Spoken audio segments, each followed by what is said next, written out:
പ്രിയപ്പെട്ട സഹോദരി സഹോദരന്മാരെ, MTV ചാനൽ നടത്തുന്ന സമകാലിക രാഷ്ട്രീയം എന്ന പ്രോഗ്രാമിലാണ് നാം ഉള്ളത്.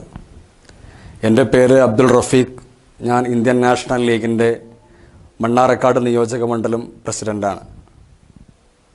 നമുക്കറിയാം, സമകാലിക രാഷ്ട്രീയത്തെക്കുറിച്ച് പറയുകയാണെങ്കിൽ നമ്മുടെ സംസ്ഥാനം ഇന്ന് ഒരു മഹാമാരിയെ നേരിട്ടുകൊണ്ടിരിക്കുകയാണ്.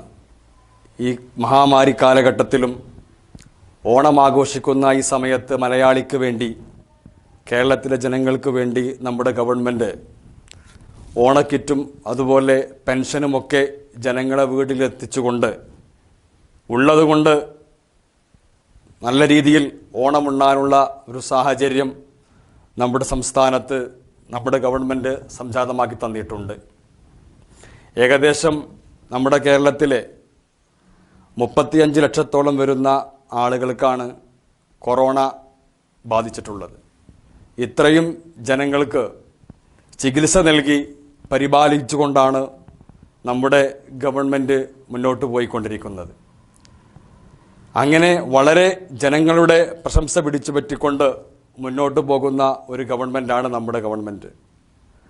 പ്രതിപക്ഷത്താണെങ്കിൽ നിങ്ങൾക്കറിയാം, ഒരു രാഷ്ട്രീയ മലീമസമായ സാഹചര്യമാണ് ഉള്ളത്. പ്രത്യേകിച്ച് മുസ്ലിം ലീഗിൻ്റെ വിദ്യാർത്ഥി പ്രസ്ഥാനത്തിൻ്റെ വനിതാ വിഭാഗമായ ഹരിതയിലെ സഹോദരിമാർ, പ്രിയപ്പെട്ട നമ്മുടെ പെങ്ങന്മാർ, മുസ്ലിം ലീഗ് നേതൃത്വത്തിന് രേഖാമൂലം അവർക്ക് സ്വന്തം സഹപ്രവർത്തകരിൽ നിന്ന് സഹിക്കേണ്ടി വന്ന അപമാനത്തിൻ്റെ കഥകൾ, അവർ സഹിക്കേണ്ടി വന്ന പീഡനത്തിൻ്റെ കഥകൾ രേഖാമൂലം പാർട്ടി നേതൃത്വത്തോട് പരാതിപ്പെട്ടിട്ട് ഒരു നടപടി പോലുമില്ലാതെ അവരുടെ പ്രസ്ഥാനത്തെ, ഹരിത എന്ന പ്രസ്ഥാനത്തെ പിരിച്ചുവിടുന്ന ഒരു സാഹചര്യമാണ് ഉണ്ടായത്. സമീപകാലങ്ങളിൽ മുസ്ലിം ലീഗ് ചെന്നുപെട്ടിരിക്കുന്ന അപജയത്തെക്കുറിച്ച് കേരളത്തിലെ പൊതുജനങ്ങൾ വളരെയധികം ബോധവാന്മാരാണ്. ഈ തെരഞ്ഞെടുപ്പിൽ മുസ്ലിം ലീഗിനേറ്റ കനത്ത പരാജയം കേരളത്തിലെ ജനമനസ്സുകളിൽ നിന്ന് മുസ്ലിം ലീഗ് വേർപെട്ടു പോയിക്കൊണ്ടിരിക്കുകയാണ് എന്നുള്ളതാണ് തെളിയിച്ചു കൊണ്ടിരിക്കുന്നത്. നിങ്ങൾക്കെല്ലാവർക്കും അറിയാവുന്നതുപോലെ സംഘപരിവാറിനെതിരെ പോരാടാനെന്ന് പറഞ്ഞ് കേരളത്തിലെ, വിശിഷ്യ മലപ്പുറം ലോക്സഭാ മണ്ഡലത്തിലെ ജനങ്ങളുടെ വോട്ടുകൾ വാങ്ങി കേന്ദ്രത്തിൽ ഒരു കേന്ദ്രമന്ത്രി പണി ഒപ്പിച്ചെടുക്കാമെന്ന വ്യാമോഹത്തോടുകൂടി പാർലമെന്റിലേക്ക് മത്സരിക്കുകയും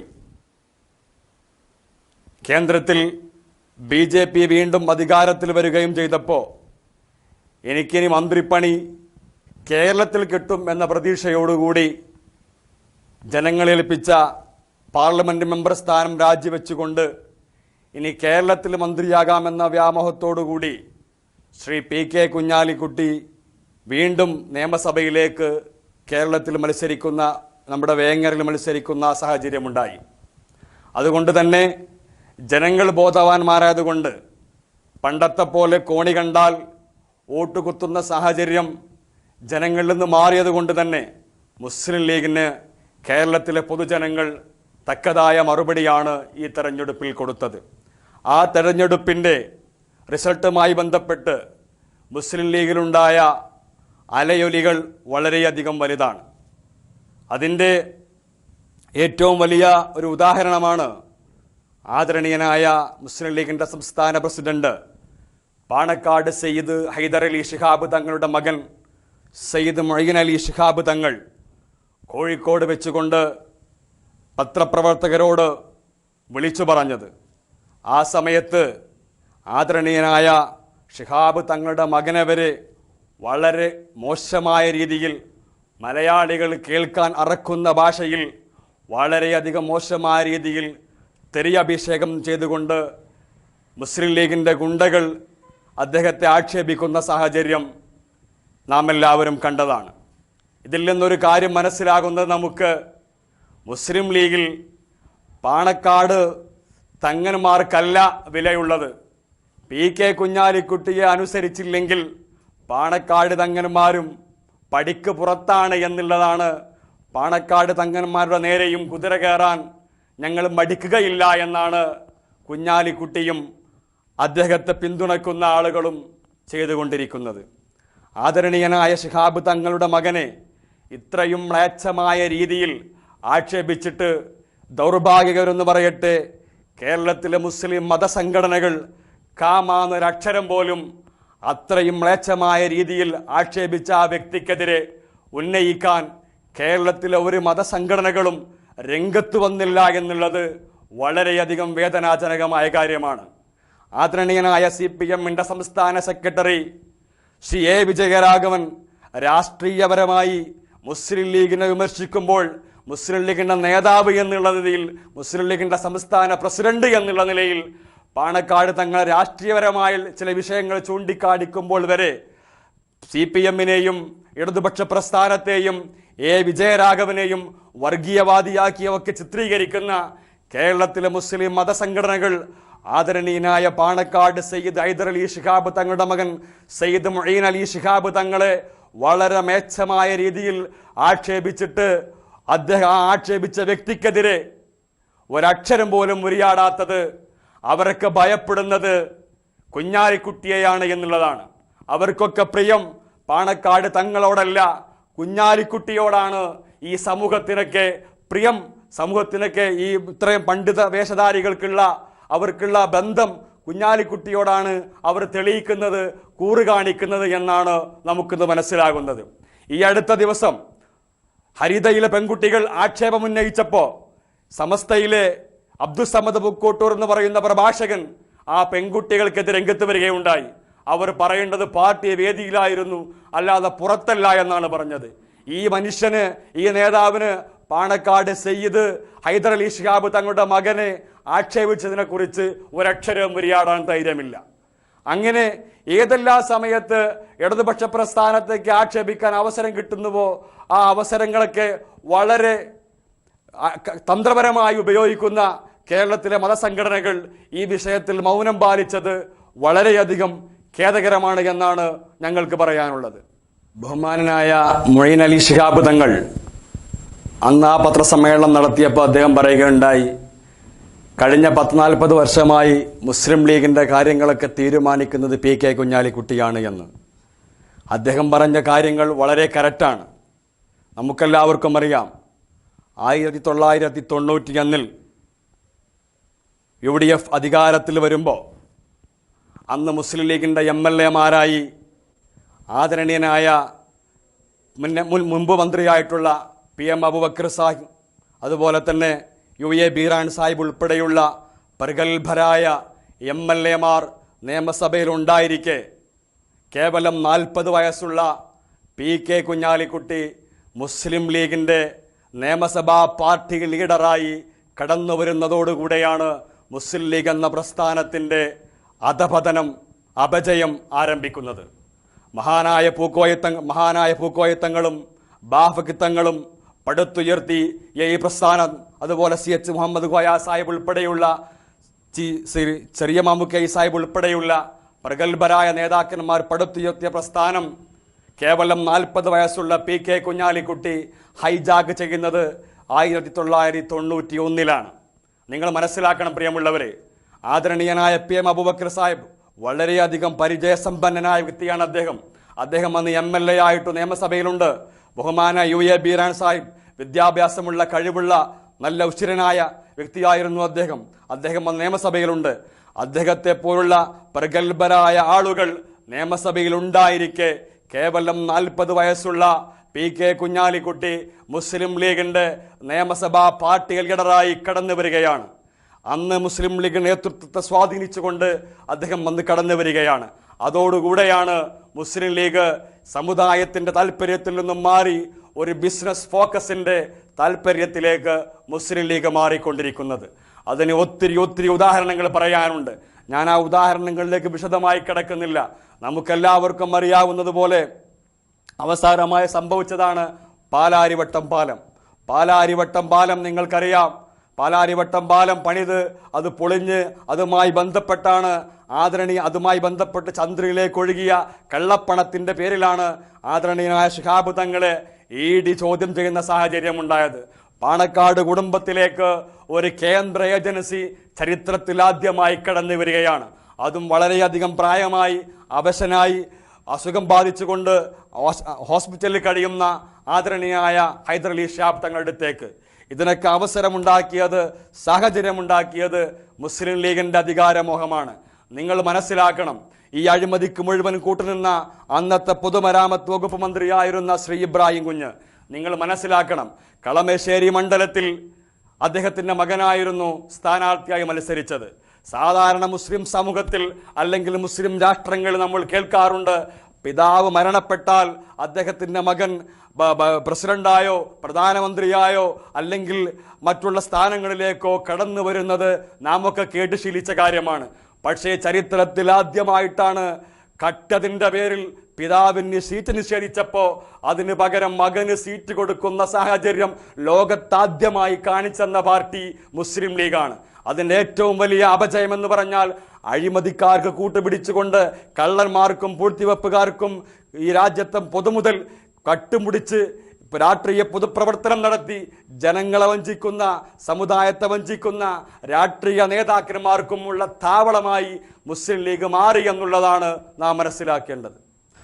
നമുക്കറിയാം, 1992 ഇന്ത്യയിലെ മതേതരത്വത്തിന്റെ പ്രതീകമായിരുന്ന ബാബരി മസ്ജിദ് സംഘപരിവാർ തകർത്ത് കളഞ്ഞപ്പോൾ അന്ന് രാജ്യം ഭരിച്ചിരുന്നത് കോൺഗ്രസ് ഗവൺമെന്റ് ആയിരുന്നു. നരസിംഹറാവുവിന്റെ നേതൃത്വത്തിലുള്ള കോൺഗ്രസ് ഗവൺമെന്റ് അന്ന് ഇന്ത്യയുടെ മതേതരത്വത്തിന്റെ പ്രതീകമായിരുന്ന ബാബരി മസ്ജിദ് പൊളിക്കുന്നതിന് വേണ്ടി സർവ്വവിധ ഒത്താശയും ചെയ്തു കൊടുത്തപ്പോൾ ഈ കോൺഗ്രസുമായി താൽക്കാലികമായിട്ടെങ്കിലും നമ്മൾ ഈ ഭരണവുമായി സഹകരിക്കാതെ നമ്മൾ മാറി നിൽക്കണമെന്ന് മുസ്ലിം ലീഗിന്റെ അഖിലേന്ത്യാ പ്രസിഡന്റായ ആദരണീയനായ ഇബ്രാഹിം സുലൈമാൻ സേട്ടു സാഹിബ് പറഞ്ഞപ്പോൾ ആ ഇബ്രാഹിം സുലൈമാൻ സേട്ടു സാഹിബിന്റെ ആ പ്രഖ്യാപനത്തെ കേരളത്തിന്റെ പുറത്തുള്ള മുഴുവൻ സംസ്ഥാന കമ്മിറ്റികളും അംഗീകരിച്ചപ്പോൾ ആ തീരുമാനത്തെ അട്ടിമറിച്ചത് കേരളത്തിൽ മാത്രമായിരുന്നു. കേരളത്തിൽ അന്ന് PK കുഞ്ഞാലിക്കുട്ടിയുടെ നേതൃത്വത്തിലുള്ള ഒരു ഉപജാപക സംഘം നമുക്ക് ബാബരി മസ്ജിദ് അല്ല വലുത്, നമുക്ക് രാജ്യത്തിന്റെ മതേതരത്വമല്ല വലുത്, നമുക്ക് അധികാരമാണ് വലുത് എന്ന് പറഞ്ഞുകൊണ്ട് അധികാരത്തിന്റെ അപ്പക്കഷ്ടങ്ങളിൽ അള്ളിപ്പിടിച്ചിരുന്നു കൊണ്ട് ഈ രാജ്യത്തിന്റെ മതേതരത്വം തകർക്കാമെന്ന കോൺഗ്രസിന് ഒരു ചുട്ട മറുപടി കൊടുക്കാൻ ഒരു തൻ്റെയിടം കാണിക്കാതെ അധികാരത്തിന്റെ അപ്പക്കഷ്ടങ്ങൾ അള്ളിപ്പിടിച്ചിരുന്നവരാണ് മുസ്ലിം ലീഗ് നേതൃത്വം. അതിന് കൂട്ടുനിന്നത്, അതിന് കുടപിടിച്ചത്, അതിന് നേതൃത്വം നൽകിയത് ശ്രീ PK കുഞ്ഞാലിക്കുട്ടിയായിരുന്നു. അന്ന് കുഞ്ഞാലിക്കുട്ടി പറഞ്ഞത്, പേടുതേങ്ങളൊക്കെ കെട്ടുപോകും, അതുകൊണ്ട് നമ്മൾ അതിന്റെ പിന്നാലെ പോകേണ്ട ആവശ്യമില്ല എന്ന് പറഞ്ഞുകൊണ്ട് ബഹുമാനായ സേട്ടു സാഹിബിനെ വളരെ മോശമായ രീതിയിൽ ഗുണ്ടകൾ ഉപയോഗിച്ചുകൊണ്ട് അക്രമഴിച്ചു വിട്ടും, അതുപോലെ സേട്ടു സാഹിബ് വരുന്ന പൊതുപരിപാടികൾ വേശ്യപ്പെണ്ണുങ്ങളൊക്കെ പറഞ്ഞയച്ചുകൊണ്ട് ഉടുമുണ്ട് കാണിച്ചു കൊടുത്തും അദ്ദേഹത്തെ അപമാനിക്കുന്ന സാഹചര്യം വരെ ഉണ്ടായി. അങ്ങനെയൊക്കെ വളരെയധികം മ്ലേച്ഛമായ രീതിയിൽ ഈ നമ്മുടെ നാട്ടിലെ പൊതുപ്രവർത്തകരെ അപമാനിച്ചുകൊണ്ട് മുന്നോട്ട് പോയൊരു പ്രസ്ഥാനമാണ് മുസ്ലിം ലീഗ്. അതിൻ്റെയൊക്കെ ഒരു തിരിച്ചടി എന്നോണമാണ് ഇന്ന് മുസ്ലിം ലീഗ് അനുഭവിക്കുന്ന ഈ സാഹചര്യം. കാലമൊന്നും കണക്ക് തീർക്കാതെ എവിടെയും കടന്നു പോയിട്ടില്ല. ഞങ്ങൾക്ക് മുസ്ലിം ലീഗ് നേതൃത്വത്തോടും പ്രവർത്തകരോടും പറയാനുള്ളത്, കാലം എല്ലാം കണക്ക് ചോദിച്ചേ കടന്നു പോകൂ. അതുകൊണ്ടാണ് ഈ കഴിഞ്ഞ ദിവസങ്ങളുണ്ടായ സംഭവങ്ങൾ അതിലേക്കാണ് വിരൽ ചൂണ്ടുന്നത്. പ്രിയമുള്ളവർ, നമുക്കറിയാം, AR നഗർ സർവീസ് സഹകരണ ബാങ്കുമായി ബന്ധപ്പെട്ടുള്ള വിഷയം നമുക്കെല്ലാവർക്കും അറിയാം. മുസ്ലിം ലീഗ് മതത്തിന്റെ പേരിൽ രാഷ്ട്രീയ പ്രവർത്തനം നടത്തുന്ന പാർട്ടിയാണ്. ശരിക്ക് നിങ്ങൾക്കെല്ലാവർക്കും അറിയാം, ഇസ്ലാം മതവിശ്വാസികൾക്ക് പലിശ നിഷിദ്ധമാണ്, ഹറാമാണ്. അങ്ങനത്തെ ഒരു പ്രത്യയശാസ്ത്രത്തിൽ വിശ്വസിക്കുന്ന പാർട്ടിയാണ് നമ്മുടെ മലപ്പുറം ജില്ലയിലെ ഏകദേശം വരുന്ന സർവീസ് ബാങ്കുകളുടെ തലപ്പത്ത് മുഴുവനുള്ളത്. ആ പാർട്ടിയിലെ സമ്പന്നന്മാരായ ബിസിനസ്സുകാരായ കള്ളക്കച്ചവടക്കാരായ ആളുകളുടെ കള്ളപ്പണം കൊണ്ടുവന്ന് ഒളിപ്പിച്ചു വെക്കുന്ന ഒരു കേന്ദ്രമായി മലപ്പുറം ജില്ലയിലെ സർവീസ് സഹകരണ ബാങ്കുകൾ മാറിയിരിക്കുകയാണ്. ഞങ്ങൾക്ക് പറയാനുള്ളത്, മലപ്പുറം ജില്ലയിലെ മുസ്ലിം ലീഗ് ഭരിക്കുന്ന മുഴുവൻ ബാങ്കുകളും അന്വേഷണ വിധേയമാക്കണമെന്നാണ് ഞങ്ങൾ പറയാനുള്ളത്. അന്വേഷണ വിധേയമാക്കിക്കൊണ്ട് മുസ്ലിം ലീഗിന്റെ മുഴുവൻ കള്ളപ്പണങ്ങളും നേതാക്കന്മാരുടെ മുഴുവൻ കള്ളപ്പണങ്ങളും പുറത്തു കൊണ്ടുവരണമെന്നാണ് ഞങ്ങൾക്ക് പറയാനുള്ളത്. കേരളത്തിലെ 13 ജില്ലകളിലെയും ബാങ്കുകൾ കേരള ബാങ്കിൽ ലയിച്ചപ്പോൾ മലപ്പുറം ജില്ലാ ബാങ്ക് മാത്രമാണ് കേരള ബാങ്കിൽ ലയിക്കാതെ മാറുന്നത്. അതിൻ്റെ കാരണം ജനങ്ങൾക്ക് പകൽ പോലെ വ്യക്തമായിക്കൊണ്ടിരിക്കുകയാണ്. ഇത്തരം കള്ളക്കച്ചവടങ്ങളും ഇങ്ങനെ AR നഗർ ബാങ്കിലെ പോലെ നൂറുകണക്കിന് കോടികളുടെ അഴിമതിയാണ് AR നഗർ ബാങ്കിൽ നിന്ന് കേട്ടുകൊണ്ടിരിക്കുന്നത്. ഒരു അംഗൻവാടി ടീച്ചറുടെ പേരിലാണ് 80 ലക്ഷത്തോളം രൂപ കിടക്കുന്നത്. ആ സഹോദരി അത് അറിയുന്നില്ല. അങ്ങനെ സാധാരണക്കാരായ ഇവർക്ക് കൂട്ടുപിടിക്കുന്ന ആളുകളുടെ പേരിലൊക്കെ അക്കൗണ്ട് എടുത്തുകൊണ്ടൊക്കെ അതിൽ കോടിക്കണക്കിന് രൂപ നിക്ഷേപിച്ച് ഇവരുടെ കള്ളപ്പണം സൂക്ഷിക്കുന്ന ഒരു സൂക്ഷിപ്പ് കേന്ദ്രമായി AR നഗർ ഉൾപ്പെടെയുള്ള മലപ്പുറം ജില്ലയിലെ സർവീസ് സഹകരണ ബാങ്കുകൾ മാറിയിരിക്കുകയാണ്. ഞങ്ങൾക്ക് പറയാനുള്ളത് മലപ്പുറം ജില്ലയിലെ ബാങ്ക് കേരള ബാങ്കിൽ ലയിക്കണമെന്നാണ്. ഇവർ ലയിക്കാതെ മുന്നോട്ട് പോകുന്ന ലക്ഷ്യം നമുക്ക് മനസ്സിലായത് ഇപ്പോഴാണ്. അതുകൊണ്ട് അടിവരയിട്ടുകൊണ്ട് പറയുന്നു, മുസ്ലിം ലീഗുമായി ബന്ധമുള്ള മുസ്ലിം ലീഗ് ഭരിക്കുന്ന മുഴുവൻ ബാങ്കുകളെയും ഒരു അന്വേഷണ വിധേയമാക്കിക്കൊണ്ട് മുസ്ലിം ലീഗിന്റെയും മുസ്ലിം ലീഗ് നേതൃത്വത്തിന്റെയും കയ്യിലുള്ള കള്ളപ്പണങ്ങൾ തിരിച്ചു പിടിക്കണമെന്നാണ് ഞങ്ങൾക്ക് പറയാനുള്ളത്. അതുപോലെ നമ്മുടെ രാജ്യം ഭരിക്കുന്ന BJP ഗവൺമെന്റ് ദിനേന എന്ന വണ്ണം പെട്രോളിന്റെയും ഡീസലിന്റെയും വില വർദ്ധിപ്പിച്ചുകൊണ്ട് ഈ രാജ്യത്തെ പാവങ്ങളെ പിഴിഞ്ഞുകൊണ്ടിരിക്കുകയാണ്. പെട്രോളിന് ഇന്ന് 104 രൂപയാണ് വില. 96 രൂപയോളം ഡീസലിന് വിലയുണ്ട്. ക്രൂഡ് ഓയിലിന്റെ വില വളരെ ചെറിയ വിലയുണ്ട ഈ സാഹചര്യത്തിലാണ് ഇത്രയും വില വർദ്ധിപ്പിച്ചുകൊണ്ട് പാവപ്പെട്ട ജനങ്ങളെ പിഴിഞ്ഞുകൊണ്ടിരിക്കുന്നത്. അദാനി മുതൽ അംബാനി വരെയുള്ള മുതലാളിമാരുടെ കൈകളിലേക്ക് ഈ രാജ്യത്തെ പാവപ്പെട്ടവന്റെ കയ്യിൽ നിന്നും പണം ഊറ്റിയെടുത്തുകൊണ്ട് മുതലാളിമാരെ വീണ്ടും സമ്പന്നരാക്കുന്ന പ്രവണതയാണ് BJP നേതൃത്വം BJP ഗവൺമെന്റും ചെയ്തുകൊണ്ടിരിക്കുന്ന യാഥാർത്ഥ്യമാണ്. നമുക്കെല്ലാവർക്കും അറിയാം, നമ്മുടെ നിത്യോപയോഗ വേറൊരു സാധനമാണ് ഗ്യാസ്, നമ്മുടെ പാചകവാതക ഗ്യാസ്. ആ ഗ്യാസിന്റെ വില ഓണക്കാലത്ത് പോലും വർദ്ധിപ്പിച്ചിരിക്കുകയാണ്. 1000-ലധികം രൂപയാണ് ഒരു കുറ്റി ഗ്യാസിന് ഇന്ന്, ഒരു സിലിണ്ടർ ഗ്യാസിന് ഇന്ന് നാം കൊടുക്കേണ്ട വില. അത്രയും അങ്ങനെയൊക്കെ ജനങ്ങളുമായി ബന്ധപ്പെട്ട് ജനങ്ങൾ നിത്യമായി ദിവസേന ഇടപഴകുന്ന പെട്രോൾ, ഡീസൽ, പാചകവാതകം തുടങ്ങി ജനങ്ങളുടെ നിത്യജീവിതത്തിൽ ആവശ്യമായ മുഴുവൻ സാധനങ്ങളുടെയും വില വർദ്ധിപ്പിച്ചുകൊണ്ട് ജനങ്ങളോട് യാതൊരു പ്രതിബദ്ധതയുമില്ലാത്ത ഒരു ഗവൺമെന്റായി കേന്ദ്ര ഗവൺമെന്റ് BJP ഗവൺമെന്റ് മാറിയിരിക്കുന്നു. കള്ളപ്പണം ഒഴുക്കി നിങ്ങൾക്കറിയാം, ഈ കേരളത്തിൽ നടന്ന നിയമസഭാ തെരഞ്ഞെടുപ്പിൽ 450 കോടിയിലേറെ കള്ളപ്പണം കേരളത്തിൽ കൊടുന്നൊഴുക്കി എന്നാണ് നാമൊക്കെ വാർത്താ മാധ്യമങ്ങളിലൂടെ അറിഞ്ഞത്. രാജ്യത്തിന്റെ വിവിധ സംസ്ഥാനങ്ങളിലുള്ള കോൺഗ്രസിന്റെ MLA-മാരെ കർണാടകയിൽ ഉൾപ്പെടെ മറ്റു സംസ്ഥാനങ്ങളിൽ ഉൾപ്പെടെ കോൺഗ്രസിന്റെ MLA-മാരെ ആയിരക്കണക്കിന് കോടികൾ മുടക്കി വിലക്ക് വാങ്ങി അധികാരം നിലനിർത്താൻ BJP പണമൊഴുക്കുകയാണ്. ജനങ്ങൾക്ക് വേണ്ടി ഒന്നും ചെയ്യാതെ പാവപ്പെട്ട ജനങ്ങളിൽ നിന്നും പണം പിഴിഞ്ഞെടുത്തുകൊണ്ട് അത് MLA-മാരെ വിലക്ക് വാങ്ങാനും തെരഞ്ഞെടുപ്പിൽ കള്ളപ്പണം ഒഴുക്കുവാനും വേണ്ടി BJP ഉപയോഗപ്പെടുത്തുകയാണ്. കൂടാതെ നമുക്കെല്ലാവർക്കും അറിയാം, നമ്മുടെ ഈ രാജ്യത്തെ മുഴുവൻ ജനങ്ങളും ഒരു മാലയിൽ പുറത്ത് മുത്തുമണികളെ പോലെ സ്നേഹത്തോടെ സഹോദര്യത്തോടെ നമ്മുടെ രാജ്യത്ത് ജീവിക്കുമ്പോൾ പൗരത്വ ബില്ല് കൊണ്ടുവന്നുകൊണ്ട് ഈ രാജ്യത്തെ ഒരു സമുദായത്തെ, ഒരു സമൂഹത്തെ ഈ രാജ്യത്തിൽ നിന്നും അകറ്റാനുള്ള ഒരു തീരുമാനവുമായിട്ടാണ് BJP ഗവൺമെന്റ് വന്നത്. കൊറോണ വന്ന ഈ സാഹചര്യത്തിൽ താൽക്കാലികമായി അത് മാറ്റിവെച്ചിരിക്കുന്നു എന്ന് മാത്രം. അങ്ങനെ BJP വീണ്ടും പൗരത്വ ബില്ലുമായി രംഗത്ത് വന്നാൽ ഇവിടുത്തെ മുസ്ലിം ലീഗിന്റെയും കോൺഗ്രസിന്റെയും നിലപാട് എന്താണ് എന്നറിയാൻ ഞങ്ങൾക്ക് താല്പര്യമുണ്ട്. അതുകൊണ്ട് പ്രിയമുള്ളവരെ, ഞങ്ങൾക്ക് പറയാനുള്ളത്, ഈ മലീമസമായ രാഷ്ട്രീയ സാഹചര്യത്തിൽ ആദർശപ്രസ്ഥാനമായ ഇന്ത്യൻ നാഷണൽ ലീഗിലേക്ക് കടന്നു വന്നുകൊണ്ട് ഇന്ത്യൻ നാഷണൽ ലീഗുമായി ഞങ്ങളുടെ ശബ്ദം ശ്രവിക്കുന്ന നല്ലവരായ ആളുകൾ സഹകരിക്കണമെന്നാണ് ഞങ്ങൾക്ക് പറയാനുള്ളത്. ഇത് പറയുമ്പോൾ നിങ്ങൾക്ക് ചില സംശയങ്ങളുണ്ടാവും. കാരണം സമീപ ദിവസങ്ങളിലായി ഇന്ത്യൻ നാഷണൽ ലീഗിലുണ്ടായ ചില സംഭവങ്ങളുമായി ബന്ധപ്പെട്ട് സൂചിപ്പിക്കാനുള്ളത്, പാർട്ടിയിൽ അച്ചടക്ക നടപടിക്ക് വിധേയരായ ചില ആളുകളെ പാർട്ടിയിൽ നിന്ന് പുറത്താക്കി എന്നല്ലാതെ വേറെ ഒരു വിഷയവും ഇന്ത്യൻ നാഷണൽ ലീഗിൽ ഉണ്ടായിട്ടില്ല എന്ന് അടിവരയിട്ടുകൊണ്ട് പറയുകയാണ്. പാർട്ടി ആദരണീയനായ അഖിലേന്ത്യാ പ്രസിഡന്റ് പ്രൊഫസർ മുഹമ്മദ് സുലൈമാൻ സാഹിബിന്റെയും സംസ്ഥാന പ്രസിഡന്റ് ബഹുമാനായ ഹംസഹാജിയുടെയും ജനറൽ സെക്രട്ടറി കാസിം ഇരിക്കൂറിന്റെയും നേതൃത്വത്തിൽ അജയ്യമായി മുന്നോട്ട് പോവുകയാണ്. കേരളത്തിൽ ബഹുമാനായ തുറമുഖ വകുപ്പ് മന്ത്രി ശ്രീ അഹമ്മദ് ദേവർകോവിൽ തുല്യതയില്ലാത്ത പ്രവർത്തനങ്ങളാണ് നടത്തിക്കൊണ്ടിരിക്കുന്നത് എന്നുള്ള വിവരം വാർത്താ മാധ്യമങ്ങളിലൂടെ നിങ്ങളെല്ലാവരും കണ്ടിട്ടുണ്ടാവും.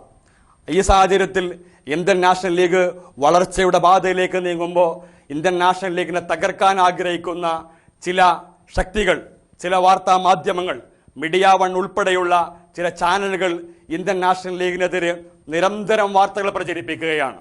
ഇന്ത്യൻ നാഷണൽ ലീഗിനെ ഇടതുപക്ഷ ജനാധിപത്യ മുന്നണിയിൽ നിന്ന് പുറത്താക്കുമെന്നൊക്കെ മീഡിയ വൺ വാർത്ത പ്രചരിപ്പിക്കുന്നു. ഞങ്ങൾക്ക് മീഡിയ വണ്ണിനോടും ഇന്ത്യൻ നാഷണൽ ലീഗിനെതിരെ വാർത്തകൾ പ്രചരിപ്പിക്കുന്ന ഇവിടുത്തെ ഇടതുപക്ഷ വിരുദ്ധ മാധ്യമങ്ങളോടും ഇന്ത്യൻ നാഷണൽ ലീഗിന്റെ പ്രവർത്തകർക്ക് അടിവരയിട്ടുകൊണ്ട് പറയാനുള്ളത്, മുന്നണിയുടെ തണലിൽ വളർന്നവരല്ല ഇന്ത്യൻ നാഷണൽ ലീഗിന്റെ പ്രവർത്തകരെ എന്ന് മീഡിയ വൺ ഉൾപ്പെടെയുള്ള മനോരമ ഉൾപ്പെടെയുള്ള ചാനലുകൾ മനസ്സിലാക്കണമെന്നാണ് പറയാനുള്ളത്.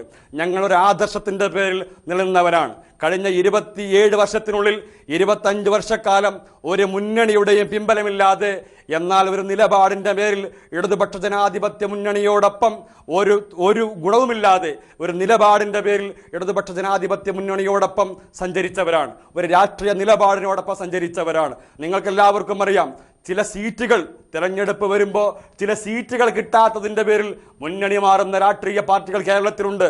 നിങ്ങൾക്കെല്ലാവർക്കും ഓർമ്മയുണ്ടാവും, 2009 കോഴിക്കോട് ലോക്സഭാ സീറ്റ് ശ്രീ MB വീരേന്ദ്രകുമാറിന് കൊടുക്കാത്തതിന്റെ പേരിലാണ് അദ്ദേഹം SJD എന്നൊരു പാർട്ടി രൂപീകരിച്ചത്. അങ്ങനെ ഒട്ടനവധി പാർട്ടികളെ കുറിച്ച് പറയാനുണ്ട്. ശ്രീ K കരുണാകരൻ പാർട്ടി രൂപീകരിച്ചു. K കരുണാകരൻ ഇന്ത്യയിലെ പ്രഗത്ഭനായ നേതാവായിരുന്നു. അദ്ദേഹത്തിന് പോലും ഒരു മുന്നണിയുടെ ബന്ധമില്ലാതെ പിടിച്ചു നിൽക്കാൻ കഴിഞ്ഞില്ല. കേവലം 1 വർഷക്കാലം മാത്രമാണ് K കരുണാകരന്റെ പാർട്ടിക്ക് ആയുസ്സുണ്ടായത്. കാരണം മുന്നണിയില്ലാതെ അവർക്ക് പിടിച്ചു നിൽക്കാൻ കഴിയില്ല. അങ്ങനെ MB വീരേന്ദ്രകുമാറിന്റെ പാർട്ടി ഉൾപ്പെടെ നിരവധി പാർട്ടികൾ ഒരു സീറ്റിന്റെ പേരിൽ, സീറ്റ് കിട്ടാത്തതിന്റെ പേരിൽ ഉണ്ടാവുകയും സീറ്റ് കിട്ടാത്തതിന്റെ പേരിൽ മുന്നണി മാറുകയും ചെയ്യുന്ന രാഷ്ട്രീയ പാർട്ടികൾ. RSP പ്രേമചന്ദ്രൻ കൊല്ലം സീറ്റ് കിട്ടാത്തതിന്റെ പേരിലാണ് മുന്നണി മാറിയത്. എന്നാൽ ഇന്ത്യൻ നാഷണൽ ലീഗ് ഒരു സീറ്റ് കിട്ടാത്തതിന്റെ പേരിലോ മുന്നണി എടുക്കാത്തതിന്റെ പേരിലോ അവർ സ്വീകരിച്ച, ഇന്ത്യൻ നാഷണൽ ലീഗ് സ്വീകരിച്ച മഹാനായ മെഹബൂബ മില്ലത്ത് ഇബ്രാഹിം സുലൈമാൻ സേട്ടു സാഹിബ് സ്വീകരിച്ച ആദർശത്തിൽ നിന്ന് 25 വർഷം ഇടതുപക്ഷ ജനാധിപത്യ മുന്നണിയുടെ സന്തോഷത്തിലും ദുഃഖത്തിലും പങ്കുചേർന്ന് മുന്നോട്ട് പോയവരാണ്. 25 വർഷക്കാലം മുന്നണിയുടെ പിമ്പലത്തിൽ മുന്നോട്ട് നീങ്ങിയ രാഷ്ട്രീയ പാർട്ടിയല്ല ഇന്ത്യൻ നാഷണൽ ലീഗ് എന്ന് മീഡിയ വൺ ഉൾപ്പെടെയുള്ള ഇന്ത്യൻ നാഷണൽ ലീഗിനെ തകർക്കാൻ ശ്രമിക്കുന്ന മുഴുവൻ മാധ്യമങ്ങളും മനസ്സിലാക്കണമെന്ന് അടിവരയിട്ടുകൊണ്ട് പറയുകയാണ്. ഞങ്ങൾക്ക് ഞങ്ങളുടെ ആദർശമാണ് വലുത്, ഞങ്ങളുടെ നിലപാടാണ് വലുത്. ഞങ്ങൾ ഒരു നിലപാടിനോടൊപ്പം നിന്നവരാണ്. ഈ രാജ്യത്തെ മുഴുവൻ ജനങ്ങളും ഒരു മാലയിൽ കോർത്ത മുത്തുമണികളെ പോലെ ഈ രാജ്യത്തെ മതേതരത്വം പുലർന്നു കാണാൻ ഇടതുപക്ഷ ജനാധിപത്യ മുന്നണിക്ക് പിന്തുണ കൊടുക്കണമെന്നും ഇടതുപക്ഷ ജനാധിപത്യ മുന്നണിയോടൊപ്പം സഞ്ചരിക്കണമെന്നുമുള്ള ഞങ്ങളുടെ നേതാവിന്റെ നിലപാടിനോടൊപ്പം 25 വർഷം ഞങ്ങൾ സഞ്ചരിച്ചപ്പോൾ അതിനുള്ള അംഗീകാരമായി ഞങ്ങൾക്ക് കിട്ടിയതാണ് ഇടതുപക്ഷ ജനാധിപത്യ മുന്നണി അംഗത്വവും ഞങ്ങളുടെ മന്ത്രിസ്ഥാനവും. അല്ലാതെ ഞങ്ങളൊരു മുന്നണിയുടെ ഭാഗമായി 25 വർഷക്കാലം പ്രവർത്തിച്ചവരല്ല. കേവലം 2 വർഷം മാത്രമാണ് ഞങ്ങൾ മുന്നിൽ അംഗമായിട്ടുള്ളത്. ഞങ്ങളുടെ നിലപാട് എവിടെയും പണയം വെച്ചിട്ടില്ല. അങ്ങനെ പണയം വെക്കാൻ ആഗ്രഹിച്ചവർ ഈ പാർട്ടിയിൽ നിന്ന് പോയിട്ടുമുണ്ട്.